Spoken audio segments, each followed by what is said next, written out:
Ya estamos de vuelta al otro lado de la pantalla y suerte tenemos además de que lo haga a estas horas y de que nos aguante con la paciencia que tiene al otro lado Ariel Umpierrez, economista, historiador, especialista en geopolítica. Buenísimas noches, ¿cómo estás?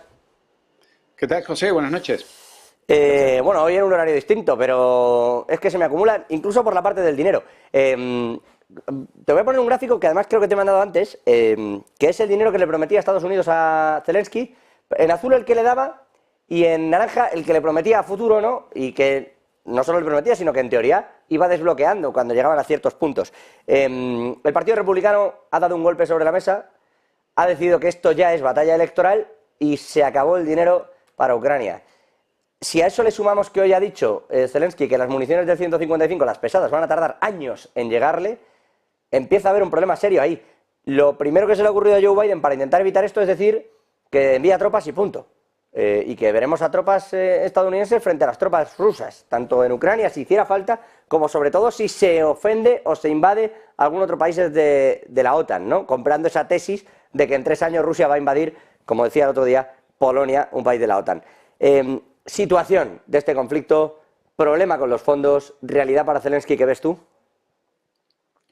Bueno, demasiado dinero le han dado a este señor Zelensky, tanto los Estados Unidos como los países europeos. Los contribuyentes europeos le han dado miles de millones de euros y los norteamericanos de dólares. Gran parte de ese dinero ya sabemos que fue a la corrupción de los amigos de Zelensky, de la propia familia de Zelensky, que ha comprado mansiones en diferentes puntos del Mediterráneo, del Mar Rojo y demás, algunos de sus acólitos también. Y realmente parece una locura haberle dado tanto dinero a este hombre, que en realidad recordemos que él estaba dispuesto a firmar la paz con Rusia al mes de iniciada la guerra, allí en marzo del 2022 del año pasado. Pero fue rápidamente Boris Johnson, el británico, como buen británico y como buen pirata que es, a decirle, no, nada de paz, sigamos la guerra, te vamos a dar mucho dinero y muchas bombas. Y este hombre compró el personaje, recordemos, es un actor, se compró ese personaje de héroe y de salvador de Occidente frente al oso ruso, compró ese personaje y desde entonces, bueno, le ha costado, y esto es lo más importante, a Ucrania dicen más o menos 500, 600 mil soldados o ciudadanos muertos, lo cual es de por sí ya una barbaridad. Ahora, bueno, que se haya cortado el dinero, y sí, los ciudadanos norteamericanos dicen, bueno, hace ya 2 años que estamos poniendo dinero, bombas, etcétera, y evidentemente, Zelensky no ha ganado la guerra y no la va a ganar, no la puede ganar técnicamente. Entonces, muy bien sabemos que el pueblo norteamericano, si hay un factor que lo mueve y lo moviliza, es su bolsillo y su dinero. Entonces ellos dijeron, más dinero no. Y allí empiezan las discusiones, entre otras cosas, porque recordemos, José, este año próximo empiezan las elecciones en los Estados Unidos, elecciones presidenciales, en las cuales Trump tiene todas las posibilidades de ganar y él ya ha dicho que esto es una locura, tanto dinero, tantos muertos, tantas bombas, que él esa guerra la hubiera resuelto en 24 horas y que por tanto le ha puesto absolutamente en contra a gran parte de la población que ve que esto no tiene más sentido. En Europa también, pero allí lo tenemos a Josep Borrell, a Ursula von der Leyen, que todavía siguen no sé, en una fantasía, como que todavía puede ganar la guerra Zelensky. Pero claro, ellos, entre otras cosas, no mandan a sus hijos a la No, guerra. Ariel, pero si entran, o sea, ¿tú ves entrando tropas americanas allí? No, yo creo que Porque ha no, yo creo dicho, que no. decía hoy el jefe de la inteligencia de Rusia, que esto puede ser el segundo Vietnam de Estados Unidos. Lo digo porque a Kissinger le dieron un premio Nobel de la Paz por salir de Vietnam, pero durante años estuvo instigando que se siguiera allí. Entonces, no sería raro que Joe Biden dijera, la quiero parar, pero, bueno, o Anthony Blinken, que es quien está detrás de toda esta película, pero se mete y empieza por mandar tropas. Bueno, nosotros sabemos muy bien que los anglosajones son capaces de cualquier cosa y siempre esto de escalar una guerra les gusta, y más aún a esos neoconservadores que tienen doble nacionalidad norteamericana e israelí, que apoyan con el mismo fanatismo a Israel ahora en plena locura, como lo apoyan desde el inicio a Zelensky. Victoria Nudelman, Jack Sullivan, Blinken y todo ese grupo de neoconservadores extremistas. Que claro, ellos sí, en un momento nosotros pensamos que esto podía dar un lugar a una escalada, te diría hace 3 meses atrás, antes de lo de Israel, para situarlo en algún momento. Yo creo que en todo caso la opinión pública norteamericana como la europea hoy no están en condiciones, digamos, no van a acompañar una locura de ese tipo. Que intenten hacer algo por allí en Moldavia, sí, porque hay una intencionalidad de desestabilizar esa región. Polonia ya ha dicho que quiere quedarse con un trozo de lo que será la futura Ucrania, porque el viejo imperio polaco de hace 200 años se les correspondería una parte del territorio. Rumanía dijo algo parecido. En fin, yo creo que el tiempo de esta guerra, creo yo, no tengo la bola de cristal, pero mi intuición es que esta guerra debe terminar lo antes posible. Es una sangría para todo el mundo. Ya no hay más municiones, por ejemplo, no hay más municiones, no solamente en Ucrania, sino en el resto de Europa. Entonces, digamos, desencadenar una escalada mayor sería, bueno, las locuras, pero los anglosajones no se acostumbran a estas cosas, José. Bueno, podría ser, efectivamente, o sea, hemos visto de todo. Podría ser, por los dos lados, quiero decir. Me vas a permitir que te ponga la contraparte. Igual que puede ser que esto ocurra, puede ser que Rusia, y en eso está, y te voy a preguntar hoy, le diga a Irán, no, mete el dedito aquí también, y haga incendiar todavía más toda esa parte, toda esa región de Gaza y etcétera. Ahora te pregunto por eso, pero es verdad que en Ucrania podríamos ver casi cualquier cosa. Europa sí que está ahí, y Europa sí sigue ligándose a ello. Quiero decir, en Estados Unidos vemos las dos vertientes.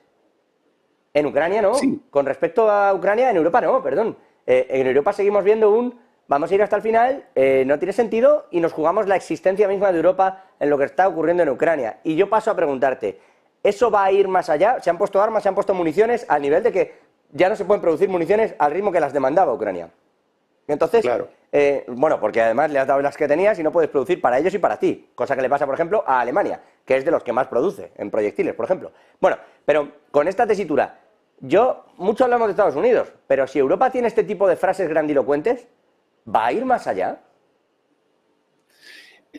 Me hacías la pregunta sobre Rusia, si Rusia va a ir más allá, que es lo que de alguna manera Bueno, siempre ha dicho Zelensky. con Rusia, sí, no, con Rusia lo digo, bueno, venga, vale, te compro las dos películas, pero quiero saber Europa, no te me desvíes luego, Ariel.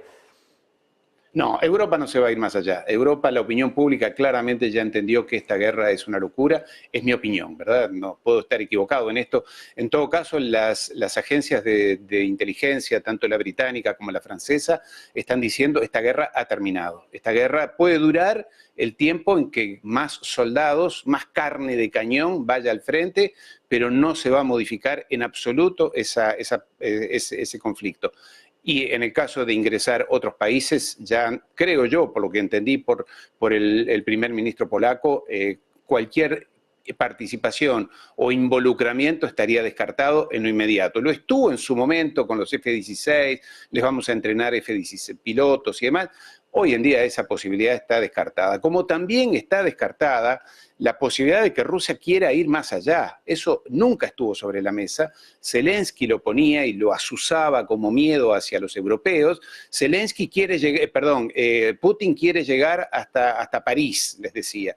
Lo mismo que dice Netanyahu hoy. Esto es una guerra de civilizaciones. Tienen que apoyarme a mí, porque si no los islamistas van a ir hasta por Occidente. Siempre darle miedo al otro para que lo apoyen en sus locuras, ¿no? En el caso de Rusia, de ninguna manera está planteado ir más allá de lo que ya está, que en realidad no era la voluntad inicial. Durante 8 años les dijo, no se integren a la OTAN, manténganse neutrales y estará todo bien. Bueno, le siguieron bombardeando a sus poblaciones en la frontera del Donbass, y avanzando sobre la hipótesis de que la OTAN se involucrara. Bueno, Entonces, yo sí, lo entiendo, Ariel, pero o sea, esa parte eso es una parte de la visión y me veo obligado, hoy que no tenemos contrapartes en esta noche, a dar la otra, que es, ya me dijiste con Crimea que no ibas a ir más allá y mira el susto que tengo en el cuerpo. pero en Crimea fue en el 2015, hace Sí, 7, 8 años atrás, ¿no? Que además era una población propia de él, un territorio propio de Rusia. Acá No, hay que poner las cosas si no en entro su en las contexto razones de fondo, histórico, ¿no? entro en el argumento paramos en Crimea, no hubo conflicto en Crimea y tenemos ahora esta película montada. provocada por la OTAN, provocada por los neoconservadores. Ellos, hay que entender, hay un denominador común en los últimos 250 años, y es provocar a los otros para que haya guerra, y en la medida en que hay guerra hay desestabilidad, y cuando hay desestabilidad, en la confusión yo gano, divido. ¿Qué es lo que están haciendo? Hablabas hace un rato de lo de Venezuela con Guyana. Por supuesto, siempre provocar que haya guerra y desestabilidad, y inestabilidad. Y de esa manera, yo cuando hay conflicto y pelea entre hermanos, los divido y siempre gano. Esta es la política de los piratas anglosajones en los últimos 250 años, que después te enloquecen a través de los medios de comunicación diciéndote no, los derechos humanos, la soberanía, la libertad, tratan de lavarle el cerebro a la gente y la confunden. La cosa es muy sencilla. Esta gente siempre va a provocar conflictos regionales y puntuales para sacar tajada económica, financiera, geopolítica.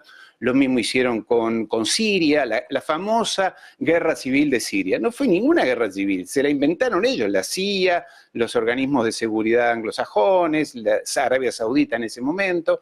Siempre generar conflictos. Y la gente no entiende de qué van los conflictos y dice, allí hay un malo.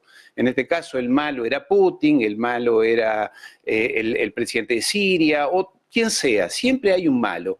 Y ese malo es el que las agencias de propaganda y los medios de prensa de Occidente designan como malo. Casualmente siempre son los que no hacen lo que Estados Unidos quiere. Si alguien hace lo que Estados Unidos quiere, entonces allí no hay problema. Bueno, era Saddam Hussein, Gaddafi, etc. Ojalá, Ariel, también fuera tan sencillo. Ojalá. No es mucho más complicado. Entiendo lo que dice, pero ojalá fuera tan sencillo como esto es justo lo que Estados Unidos quería, lo que no, ojalá fuera tan sencillo, pero es verdad que esta parte de reordenamos el mundo porque queremos siempre ha resultado compleja y eso sí es cierto. Ojalá fuera tan simple y lo pudiéramos explicar tan flajito, pero bueno. Por cierto, ya que mencionaba Guyana, le decía yo antes a Emanuel desde Venezuela, claro, particularmente implicado, viviendo desde primera línea lo que estaba ocurriendo, y le preguntaba por lo que pasaba allí y me decía, esto es un asunto interno, Venezuela en realidad no tiene una capacidad real para intentar ahora mismo oponerse a Estados Unidos, que es quien tiene la extracción de Esequibo, con Guyana. ¿Cómo ves tú aquello? Porque es otro polvorín. Allí han tenido que mandar portaaviones y cazas, ¿eh?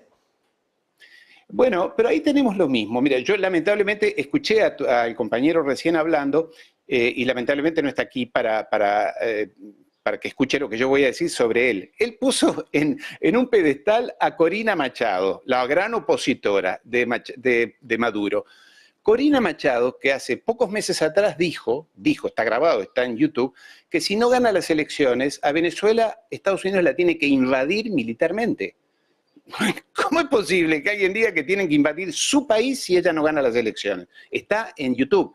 Entonces, esa persona, que si alguien lo dice en los Estados Unidos con cierto entidad, el FBI va a los 2 minutos y se lo lleva preso por traidor a la patria.